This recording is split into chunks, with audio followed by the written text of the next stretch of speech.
Hey guys, it's time for a schedule update about it's going to be taking effect starting tomorrow-ish or whatever. Might seem a little early to be ending the Halloween event, but I'm actually a little overwhelmed right now, so it's a good time to change. And also we have two games kind of ending and it's all kind of petering out, and also some Halloween stuff still going to be going on. It really is all based on when games end. So it's time for me to bring back Let's Try. So Kane is going to be ending soon. I guess since we're doing a schedule update video, I might as well give you the exact days, huh? Let's see. Kane is going to be over on Saturday, will be the last day of that series. So following that, Let's Try will take its place, resuming its original time slot at 12 o'clock p.m. Dying Reborn is going to be ending on Friday, and that'll be replaced by Return of the Obra Dinn, which is not necessarily a horror game, although it does involve really nothing horror about it. No, it is a kind of a murder mystery thing, or at least it involves a lot of death, and it has a spooky art style a little bit, but not really. I'm really just transitioning the puzzle slot back to a normal thing, and also it's a game I just really want to get to because it's the newest game from Lucas Pope, which if you don't remember what that is, you guys, a lot of you should, because you voted for his game recently. It's the guy who made Papers, Please. He finally made his first new game in the 5 years it's been since Papers, Please came out, and people love it so far, so I'm excited to get into that. I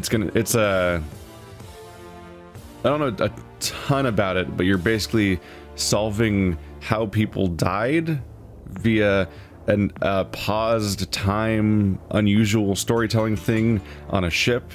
It's supposed to be really neat, and I want to get into it. So that'll be the next puzzle game after Dying Reborn.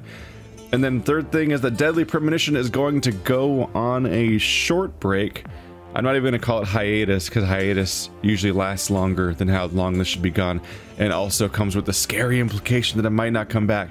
And I get it. I was tempted to not put it on hiatus, or not put it on break, because it's the cursed game, Deadly Premonition, in that it, you know, I've already failed to Let's Play it like 3 times, so the idea of putting on a break sounds scary, but no, it's just a short thing. I have a concrete plan in that it's going to come back right after Silent Hill 2 is over, which is somewhat fitting because they have similar-ish gameplay, at least they do when Deadly Premonition is actually in a combat mission. Admittedly, the rest of the game is quite different, but it makes sense to put if I'm going to crunch the schedule back down to normal, it makes sense to make, to take one of the third-person horror games out until the other one's done, and then replace it.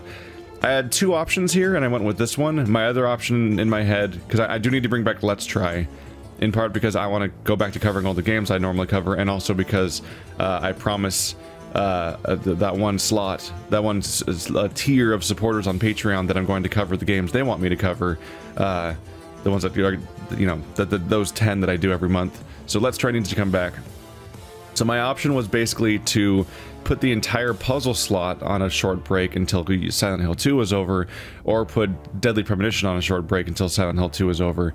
And I went with Deadly Premonition for the reason said before, because I didn't want to remove the puzzle slot entirely for any amount of time, really. I don't really like that idea, and also I'm hyped about Return of the Obra Dinn and how much people seem to like that and everything, so I want to get to that and I want to play that. So that's happening. I'm aware of the horrifying number of games that have stacked up, because the downside of doing a Halloween event is that October and November and a little bit of December are when a lot of the end of the year games are all starting to stack up and they're all coming out and shit. So I get it. I'll try to get to some of these things. In particular, what's a bit interesting is I think Fallout New California came out, which is a fan full conversion thing of, I think it's Fallout New Vegas or something like that, where they tried to make their own full-on Bethesda game. That's not quite the highest priority, but it's on my radar. It's interesting. The top priority thing for me to get to once there's another proper opening, which is probably after Yakuza Kiwami 2 or Deadly Premonition are out, or over, is that I want to get to Thronebreaker. There's a new Witcher game. Hell yeah. I'll get to that as soon as there's an opening for it. I don't know when that'll be. These games stack up. Video games are long, you guys. They're so long. when you dedicate yourself to actually finishing the ones you start, it gets really hard to cover the games that you want to cover when they come out. But we'll get to those. As part of why I'm crunching the schedule right now, I've actually been overwhelmed. I didn't think that just adding one game to my docket would be that big of a deal for the month, but actually, it's kind of been a big deal, in part because that game itself was more of a time sink than expected, but also a lot of these games are more of a time sink than expected. Let's see, what are the high maintenance games on the schedule that I have right now are, looks like Pathologic, Subnautica, Yakuza Kiwami 2, and Deadly Premonition have all been high maintenance to various degrees. Oh, and Silent Hill 2. So 5 of the 7 games have been, it's just been Dying Reborn and Kane have not been that big of a deal. And before them, stuff like Home Sweet Home was fine and everything. I'll explain. But basically what I mean is that games are taking longer than normal out of my schedule. I don't mean game length, I mean the stuff I edit out or set up and other stuff that's going on. My schedule of having like 6 videos a day kind of runs with somewhat of the assumption that most of those games will be a nice quick 30-minute recording per day. And so if I record 3 hours of a game, that's 6 videos, and it works that way. And that makes it more maintainable in many cases. If I do I'll do 4 hours of Subnautica today. That's 8 videos. Cool. I'll see you next week, Subnautica. It hasn't really been working that way lately. Let's talk about the less high maintenance ones first, just to explain this. Subnautica's not the biggest deal. It's just that I've spent a couple of hours here and there just doing resource farming, just to, like, not making progress. I'll do off-camera stuff where I don't make progress. I don't discover any new places. I'm just stockpiling resources so that my boxes are full of resources, so that, you know, I can then do the building stuff without having to farm for resources as much. I think that's better for the series. So you guys are about to see me go on an expedition, for example, and when I get back from that expedition, I'll be like, yeah, just let me file these things away, and then like next episode after that is going to open with me having a full box of almost every resource type, because I got busy, so that when it's time to do the base building and stuff like that in my next session, I just already have most of the stuff handy, and I just have to craft the specific things, like this thing plus that thing equals that special bar that I need, because I haven't done that stuff in advance, but I've collected the stuff so that I have all the raw materials of like diamond to copper and so on, and that just makes the series flow better. Silent Hill 2 hasn't been that high maintenance in the gameplay itself, although there was that one time I died and lost like an hour of progress because I hadn't been saving because I hadn't found a save point. That was brutal. But no, that was more to do with the fact that I was setting up an Xbox to record for the first time, and there was a lot of troubleshooting and problem solving going on there. And then even after recording, I was still trying to troubleshoot the interlacing, which I'm still not entirely happy with, but it's better now at the very least. Turns out old consoles are just surprisingly complicated. Much more high maintenance has been Pathologic, Yakuza Kiwami 2, and Deadly Premonition. Pathologic involves tons of backtracking and tons of walking back and forth across a big map and stuff like that between the objectives, and I've been editing more and more of that out, but that just means that I have to record more to get the same number of episodes, so that means that I'm just putting more and more time into the game as a result per day. Yakuza Kiwami 2 is normally not a high maintenance game, but it was time for me to do the Cabaret Club stuff, and that subquest has actually been a nightmare. In that just the sheer time commitment of like the stuff I don't show, the grinding elements of it, because it just has straight up grinding in it.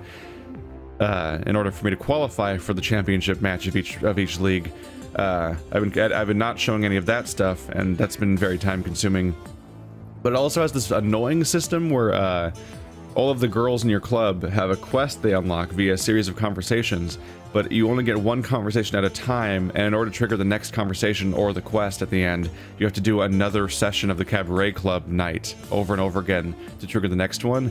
And every time you get a new girl, that process starts over with that girl. So I've just been like, oh Jesus, there's so much like downtime in between the recordings that's just kind of it feels unnecessary, but the game makes you do it. So that's been rough. I've had like 2 solid days where I get up in the morning, start playing Yakuza Kiwami 2, and I'm honestly just sitting there like I'm eating and I'm watching YouTube videos. I'm just kind of grinding, and then I'll pause the videos and start recording when it's time for the thing that I show and stuff like that, and going back and forth. But like it'll be like from the morning all the way until bedtime, like twice, just with one game where I'm like, I gotta get to other games, game. And I'll be like, I'll edit my videos at the end. I'm like, I spent all day on this game, and I have like 1 or 2 less videos than my normal daily output would give me just to stay afloat on the normal throughput. And this is somewhat self-inflicted, obviously, because I could just not do that entire timeline. But you know, I'm trying to show you guys the somewhat less Let's Play friendly content, and I'm trying to make it work. Then you have Deadly Premonition, which was the nightmare to end all nightmares, because if you just play the main campaign of Deadly Premonition and don't stray from the path at all, it's a super smooth game to play, and it's not even very long, probably. But it has 50 side quests, and I'm trying to show that stuff, you know, as per my usual habits. And Deadly Premonition is terrifying, because every side quest can only be played in certain chapters, and they have an expiration date where each side quest, once you get to certain chapters, just ceases to be available anymore, probably because that character becomes available in the story or something like that. But also everyone has a daily routine every day that affects when they're available. And then some of those characters are involved in the current chapter storyline, which means that they're completely on pause entirely from making any more progress, because they won't be going to the correct location to do the side quest, because they keep going to the quest location for the normal quest instead that day. And in addition to that, there's the issue where a bunch of them you have to visit certain NPCs like 5+ times in order to get each stage of their quest, but you can only do that once per chapter. So you have to start them super early and then show up every single chapter they're available during in order to get to them over and over again to get to the next step, to hopefully finish all of the 5 steps of their quest before they become unavailable for the rest of the story, potentially. And just to top things off, there's certain NPCs that are only available when it rains, and you can't make it rain. And the town's famous for how much it rains, because that's part of the story, but weirdly, you can sleep for weeks at a time and check outside every day, and it still won't be raining, and you're like, how is it not raining in this game that's famous for raining? I need this quest only exists when it rains. So it's been an interesting experience learning how convoluted the questing is in Deadly Premonition. So this going back to the old schedule is a godsend for 2 reasons. 1, I'm back to 6 slots instead of 7, and 2, I get to take maybe like a week off from Deadly Premonition while I finish off the current lineup a little bit. That'll be nice, because I do like the game. It's really interesting and entertaining and everything, but holy crap, it's like it's mad at you. The side quest system acts like it's mad at you and then doesn't want you to do any of the content. It's crazy. So that's what's going on. Nothing's canceled. Look forward to the return of the Oberdeen, which sounds like it's coming back when it's not. It's a new game. But also, look forward to the return of Deadly Premonition later, in like a week or something after Silent Hill 2 is over. Silent Hill 2 is not that long, but it might be another like 10 days or something like that. So that's the situation. When's the last Deadly Premonition episode going to air? Tomorrow. Saturday is going to be the last Deadly Premonition episode until Silent Hill 2 is over. That's how much I had done before this. So that's what's going on. You're informed now, and you know what's going on behind the scenes. Don't worry too much about like the stress elements of me over scheduling and everything. It's my mistake. And now it's gonna be over, so yeah. But holy crap, that was a bad time for a lot of things to get high maintenance at once. You probably hear me mention this kind of stuff from time to time, but normally it's not that big of a deal. Like if I'm playing a bunch of games that are all going normally-ish, and then I have one game like Dark Souls, for example. If I'm playing a new Dark Souls game that I haven't played before and I'm getting stuck on a boss, normally my schedule can flex to deal with the fact that, oh, this one game is becoming high maintenance because I have to do 4 hours of attempts on this one boss to try to down them because I'm having so much trouble with them. Like, that kind of stuff is normal. That's not normally a panic thing. It's just when like 4 games start flexing, I'm like, oh no, there's not that many hours in the day. That's a problem. So I'm happy to be going past that. Also earlier this month, really not doing me any favors, Death's Gambit was that too. It required me to do some grinding, like a not insubstantial amount of grinding, and that was when I was already doing Deadly Premonition on top of that, and I'm like, can you chill, Death's Gambit? I don't need this right now. And little did I know that was the harbinger of days to come. And hey, if you've lost track of any of the horror stuff for Halloween, and especially relevant for when Halloween itself comes up, if you want to spend any of Halloween specifically binging horror game stuff, there is a playlist for the horror stuff for the Halloween event. I've been putting everything in there: Kane, Pathologic, Silent Hill 2, Dying Reborn, Home Sweet Home, Deadly Premonition, other stuff, Works of Mercy, what else have I played? Wailing Heights, Secret Neighbor, that might be most of them, Paratopic, I'm trying to remember them all now. All the horror game stuff is all being jammed in that playlist, which I should put in the description of this video, so if you want to see that in all one place, either to catch up on stuff you missed in the how busy the month was, or just because you want to have a binge playlist for Halloween, it's right there in the description, so go check that out. Stuff's been getting automatically added to that over the course of over the month.